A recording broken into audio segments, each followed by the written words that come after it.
시즌하면서 12 days 수레버거 아두도 하디 ꯄꯣꯠꯁꯦ ꯌꯥꯝ ꯅꯨꯡꯉꯥꯏꯕꯒꯤꯗꯤ ꯏꯪ ꯂꯥꯎꯔꯒ ꯑꯃ ꯏꯁꯥꯗ ꯃꯥꯏꯗ ꯂꯨꯝꯍꯟꯗꯕꯗꯣ ꯑꯗꯨꯃꯥꯏꯅ ꯍꯣꯡꯉꯒ ꯍꯥꯏꯗꯤ ꯃꯥꯒꯤ ꯀ꯭ꯋꯥꯟꯇꯤꯇꯤꯁꯤꯁꯨ ꯌꯥꯝꯃꯦ ꯑꯗꯨꯏ ꯃꯊꯛꯇ ꯌꯥꯝꯁꯨ ꯅꯨꯡꯉꯥꯏꯕꯀꯣ ꯑꯩꯈꯣꯏ ꯀꯥꯡꯕꯨ ꯂꯩꯔꯦ ꯁꯤꯗ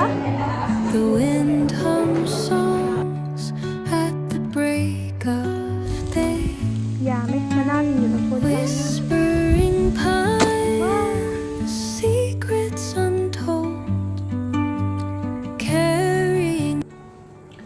Hello everyone.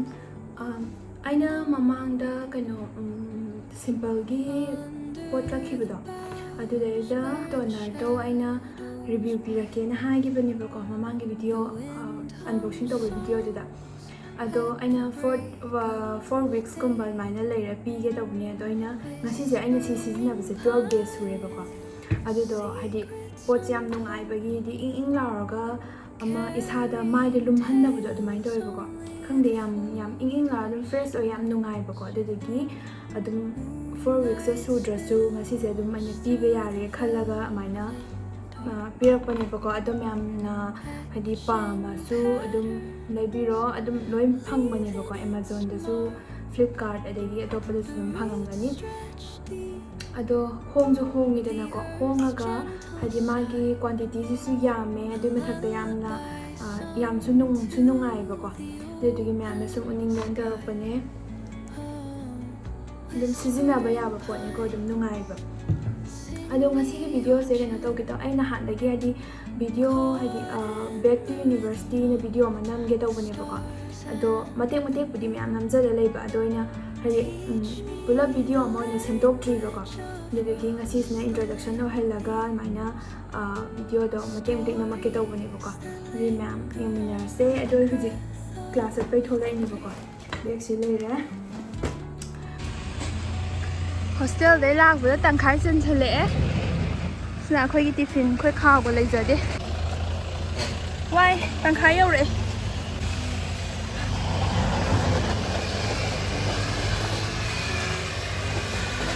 ꯌꯧꯔꯦ ꯑꯩꯈꯣꯏ ꯗꯤꯄꯥꯔꯠꯃꯦꯟ ꯑꯦꯟꯁꯤꯌꯟ ꯍꯤꯁꯇ꯭ꯔꯤ ꯑꯦꯟ ꯑꯥꯔꯀꯤꯑꯣꯂꯣꯖꯤ ꯀꯥꯏ ꯊꯦꯠꯀꯦ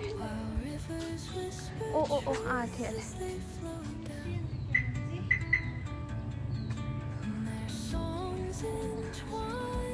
ꯁꯤꯗꯒꯤ ꯆꯪꯕꯁꯦ ꯅꯛꯄꯩꯀꯣ ꯌꯧꯔꯦ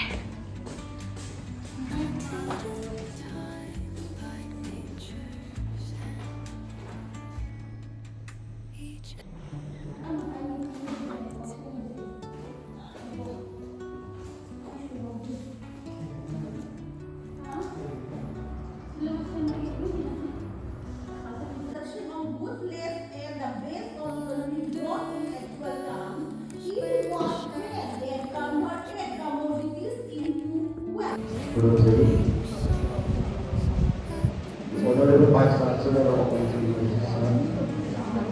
Madam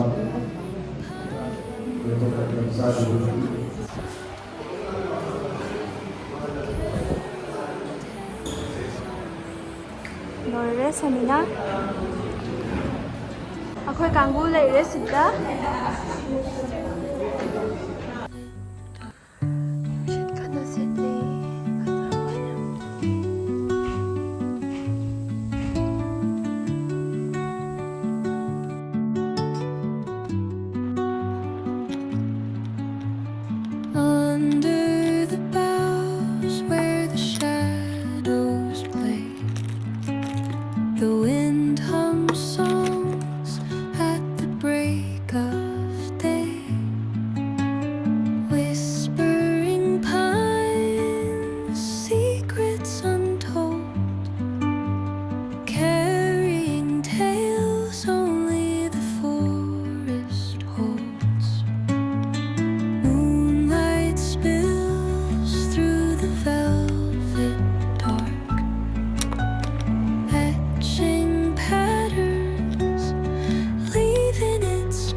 ꯁꯣꯝ ꯁꯥꯏꯗꯇꯨꯗ ꯑꯣꯏꯅ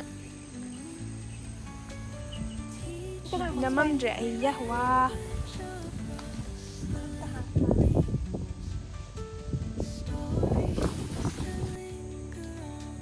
ꯆꯥ ꯂꯩꯔꯕ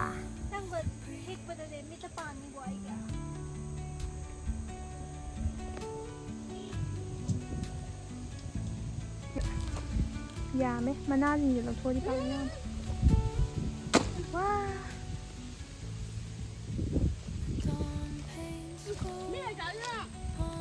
ꯑꯦ ꯑꯝꯇ ꯆꯥꯗ꯭ꯔꯤꯌꯦ ꯆꯥꯗ꯭ꯔꯤ ꯃꯦꯠꯂꯒꯗꯤ ꯃꯊꯛꯇ ꯃꯌꯥꯝ ꯄꯥꯜꯂꯤꯉꯣ ꯄꯥꯝꯃꯨꯏ ꯌꯥꯝ ꯍꯦꯛ ꯑꯣꯏꯗꯣꯏꯁꯦ ꯁꯤꯗ ꯇꯥꯏ ꯃꯌꯥꯝꯁꯤꯁꯨ ꯑꯝꯇ ꯌꯦꯡꯉꯨꯅꯦ ꯉꯔꯥꯡ ꯅꯣꯡꯗꯨꯅ ꯐꯌꯥꯝ ꯀꯦꯜꯂꯝꯃꯅꯤ ꯍꯥꯏꯕ ꯌꯥꯔꯦ ꯂꯥꯛꯑꯣ ꯀꯥꯔꯣꯏ ꯍꯣꯏꯕ ꯌꯥꯔꯦ ꯀꯗꯥꯏꯅꯣ ꯋꯥ ꯀꯨꯝꯊꯔꯛꯑꯣ ꯌꯥꯔꯦ ꯂꯧꯒꯦ ꯉꯥꯏꯈꯣ